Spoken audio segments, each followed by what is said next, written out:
भाई ये जो सैटरडे और संडे की जो छुट्टियां होती हैं ना, ये बड़ी मुश्किल से ये 2 दिन गुजरते हैं। बस दिल चाहता है जल्दी से जल्दी से मंडे आए और मार्केट स्टार्ट हो। तो बस अभी भी बैठा हुआ ही था, मैंने एक एनालिसिस शेयर किया था अपने ग्रुप के अंदर, जो मेरा फ्री ग्रुप है यहाँ पे मैंने ये शेयर किया था एनालिसिस।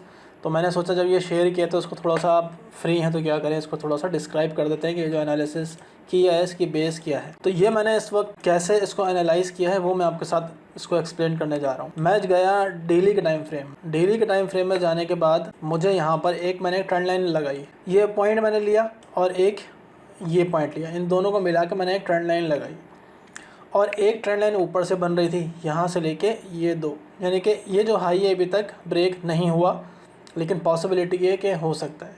लेकिन उसके बाद जो नेक्स्ट इसने जो हाई बनाया था वो ये था, तो मैंने दो ट्रेंड लाइन लगा ली। इससे मुझे ये अंदाज़ा हुआ कि डेली टाइम फ्रेम के अंदर मार्केट इन्हीं 2 लाइन के बीच में ही चलेगी डेली टाइम फ्रेम के हिसाब से। क्योंकि मैं इंट्राडे ट्रेडर हूँ, अपने ग्रुप में भी इंट्राडे ट्रेडिंग के बारे में ही, स्कैल्पिंग ट्रेडिंग के ही बारे में बताता हूँ, तो इसीलिए मैं यहाँ पर बता रहा हूँ कि डेली के हिसाब से मार्केट इन 2 ट्रेंड लाइन के बीच में है। तो ज़ाहिर है हम इन 2 लाइनों के बीच में ही अपने लेवल्स निकालेंगे। फिर हम जाएंगे H4 के अंदर। H4 में जाके देखेंगे कि भाई यहाँ पे क्या हो रहा है। ये देखें यहाँ पे ट्रेंड लाइन लग गई बहुत खूबसूरत सी। जब हम H4 को और थोड़ा सा करीब से देखते हैं ना, तो यहाँ पे एक और ट्रेंड लाइन बन रही थी, एक ये हाई था और एक ये हाई था। क्योंकि देखें इंट्राडे ट्रेडिंग करनी है तो H4 का चार्ट है, तो H4 का एनालिसिस भी बहुत अच्छा काम करता है। तो ये मैंने हाई लिया और एक ये हाई लिया और यहाँ पे भी एक ट्रेंड लाइन लगा ली। ठीक है, नीचे तो ऑलरेडी लगी हुई थी। अब यहाँ पे क्या हुआ, अब मैं यहाँ पे देख रहा हूँ कि मार्केट ने एक डाउन मूव दिया और फ़ौरन ही एक अप मूव दिया, जिसने आपका जो प्रीवियस हाई था उसको ब्रेक कर दिया यहाँ पर। अब क्या होता है मार्केट में, हमें ये तो पता चलेगा कि बायर्स इंटर हो गए, लेकिन हमने इंटर होना है ये अभी के नहीं होना, उसके लिए हम लोग क्या करते हैं, उसके लिए हम एक फिब रिट्रेसमेंट लगाते हैं। तो अब चलें फिब की रिट्रेसमेंट लगाते हैं। जहाँ से मार्केट उठी थी यहाँ से लेके जो भी इसने अभी हाई बनाया है रिसेंट, वहाँ तक मार्क कर लेता है। फिब रिट्रेसमेंट के बारे में सबको पता है इसके कुछ गोल्डन जोन होते हैं। इसका जो गोल्डन जोन बन रहा है H4 के हिसाब से वो ये वाला बन रहा है जो मैंने यहाँ पे मार्क किया हुआ है। ठीक है, वैसे तो ये बड़ा बन रहा है, यहाँ पे ये 0.6 से लेके 0.7 अगर मैं इसको मार्क करूँ ना, तो ये इतना बड़ा बन रहा है, जोन बन रहा है। ठीक है, चलें फ़िलहाल मैं इसको ऐसे ही मार्क कर लेता हूँ और इसको फिब को हटा देता हूँ कि अब मुझे ये मालूम हुआ कि ये जो ऊपर का ये जो मूव आया है ना, अब यहाँ पे क्या होता है कि बहुत सारे लोग जिन लोगों ने सीखा हुआ नहीं होता वो इतनी बड़ी तेज़ी को देख के बाइंग में बैठ जाते हैं। फिर वो कहते हैं जहाँ से हम बाइंग करते हैं वहाँ से मार्केट नीचे आ जाती है। अब यहाँ पे किसी ने अगर बाइंग में कोई बैठा हुआ होगा तो यहाँ पे जाके रुक गई मार्केट। यहाँ से जो इतनी तेज़ जा रही थी उसको लगा था कि आगे भी तेज़ जाएगी, मगर यहाँ आके रुक जाती है, रेंज करना स्टार्ट हो जाती है। तो वो बंदा तंग आ जाता है कि यार मैंने बाई किया तो अब रुक गई। उसके बाद जैसे ही उसका स्टॉप लॉस हिट होता है नीचे का, क्योंकि स्टॉप लॉस नीचे होता है, तो फिर वो कहता है कि यार ये तो मेरा स्टॉप लॉस हिट हो गया, अब नीचे आना स्टार्ट हो गई है। दोबारा वो बाइंग में बैठता है कि चलो यहाँ से मैं नीचे से और बाइंग जो है ना वो बाई करता हूँ। उसके बाद दोबारा एक चक्कर लगा लेती है नीचे का वो। फिर उसको लगता है कि यार और ऊपर नहीं जाएगी, अब सेल में जाएगी। तो जैसे ही वो सेल लेता है मार्केट 2-4 घंटे और ऊपर बना देती है। तो फिर वो हो जाता है पागल कि यार ये तो मार्केट जहाँ मैं एंट्री लेता हूँ उसके अगेंस्ट से ले जाती है, तो ये मार्केट फेक है। या फिर बंदे क्या करते हैं, रिवेंज ट्रेड, फिर तुक्के मारते हैं। उस तुक्के में कभी कभार पैसे बन जाते हैं और कभी कभार अकाउंट वॉश हो जाता है। अब क्या हुआ कि हम लोग, यानी कि मैं जिन लोगों को ये बता रहा हूँ, आप लोगों ने क्या करना है, फिब लगाया, आपने एक एरिया निकाला। अब मार्केट ये जो ऊपर गई है ना, अब ये रेंज करेगी। रेंज करने के बाद ये जो ऊपर की जो ट्रेंड लाइन है, ये जो सबसे ऊपर वाली है, जब तक ये ट्रेंड लाइन ब्रेक नहीं होगी ऊपर की तरफ, अब बाय में नहीं जाएगी। यहाँ पे मैं एक लाइन लगा लेता हूँ।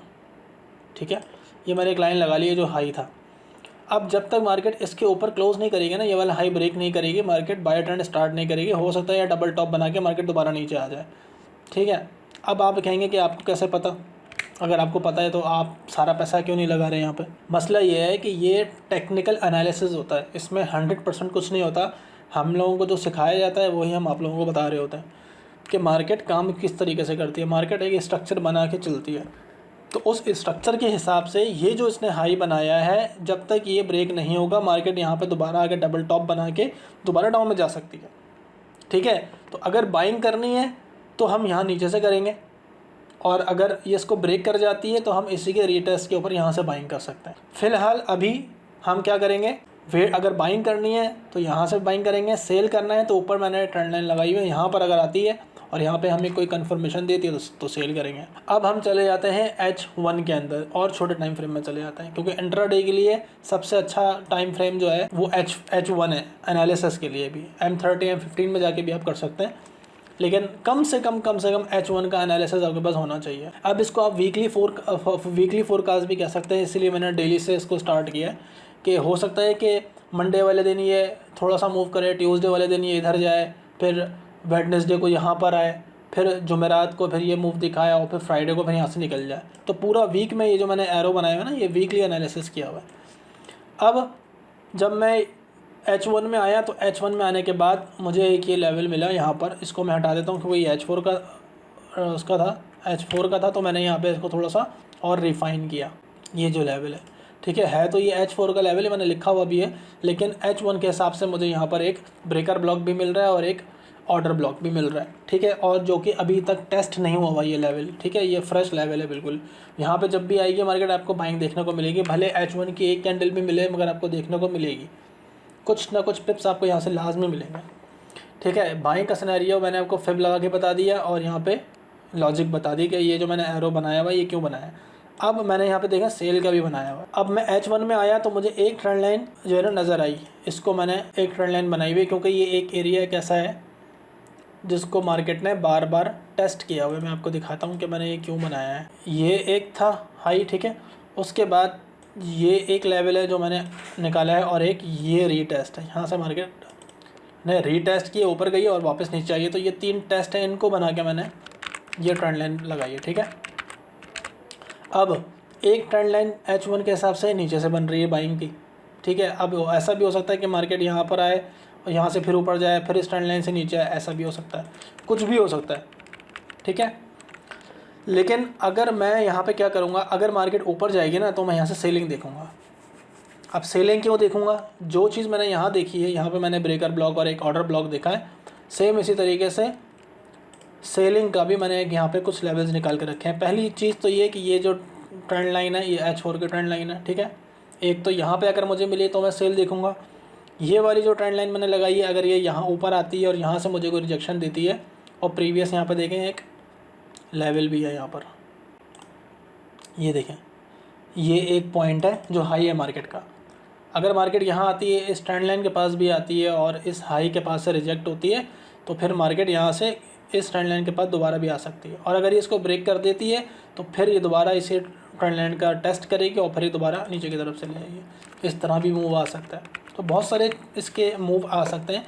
लेकिन मैं यहाँ से सेलिंग देखूँगा इस ट्रेंड लाइन से, और ये जो H4 का एक मैंने एक लेवल निकाला था यहाँ पर, ये देखें, एक ये पॉइंट है, ठीक है, एक ये लेवल है, दूसरा ये भी एक लेवल है, टेस्ट हुआ है यहाँ पे मार्केट का। तो ये 3 लेवल भी यहाँ बन रहा है और ट्रेंड लाइन भी बन रही है और ऊपर भी ट्रेंड लाइन है। तो ये जो पूरा एरिया है ना, ये सारा सेलिंग एरिया है, यहाँ पे आपको सेलिंग देखने को मिलेगी, आप देखिएगा। हाँ, अगर मार्केट इसको ब्रेक कर देती है, यहाँ पे हमें सेलिंग नहीं दिखाती। फॉर एग्जांपल इसको मैं मिटाता हूँ। ये हो सकता है कि मार्केट यहीं से ही मार्केट डाउन हो जाए, एक तो सेलिंग का पॉइंट ये है। दूसरा कि मार्केट ऊपर जाए और इस ट्रेंड लाइन से सेलिंग आ जाए। तीसरा, अगर इसको ब्रेक कर देती है, जैसे मैंने ये एरो बनाया है, फिर ये ऊपर जाने के बाद या तो इस लेवल से नीचे आ सकती है ये जो बनाया है, या फिर एक लेवल ये है जहाँ से नीचे आ जाए, ठीक है। इस तरह मार्केट जो है वो, ये हमारे सेलिंग पॉइंट हो गए और नीचे वाले जो हमारे हैं वो बाइंग के पॉइंट हो गए। ये बाइंग एरिया है हमारा, सेलिंग हम यहाँ से करेंगे, ठीक है। और अगर, वैसे तो ऐसा पॉसिबल नहीं लग रहा मुझे, अगर ये इस ट्रेंड लाइन को ब्रेक कर देती है, नीचे नहीं आती, यहाँ नहीं आती और यहीं से ब्रेक कर देती है, तो फिर ये इसी लेवल का टेस्ट लेके फिर यहाँ से ऊपर जा सकती है। इस तरह हो सकता है। तो ये नेक्स्ट वीक का एनालिसिस है। मैंने बहुत आसान अल्फाजों में कोशिश की है समझाने की। अगर किसी को नहीं समझ में आया तो वो दोबारा भी पूछ सकता है, कमेंट भी कर सकता है। और अगर किसी ने ये चीज़ सीखनी है, एनालिसिस करना सीखना है, तो मेरा 10 दिन का स्पेशल कोर्स है, थोड़ा महंगा है लेकिन बाकियों से सस्ता है। तो वो अगर कोई करना चाह रहा है तो वो कर सकता है। बाकी एक इंडिकेटर है, वो लेना चाह रहा है, किसी पास सीखने का टाइम नहीं है तो वो इंडिकेटर ले ले। और अगर किसी को सिर्फ स्ट्रेटजी सीखनी है, ना इंडिकेटर चाहिए ना कोर्स सीखना है, तो वो भी रब्ता कर सकता है। इनबॉक्स कर दें या मुझे व्हाट्सएप पे रब्ता कर लें। Thanks for watching.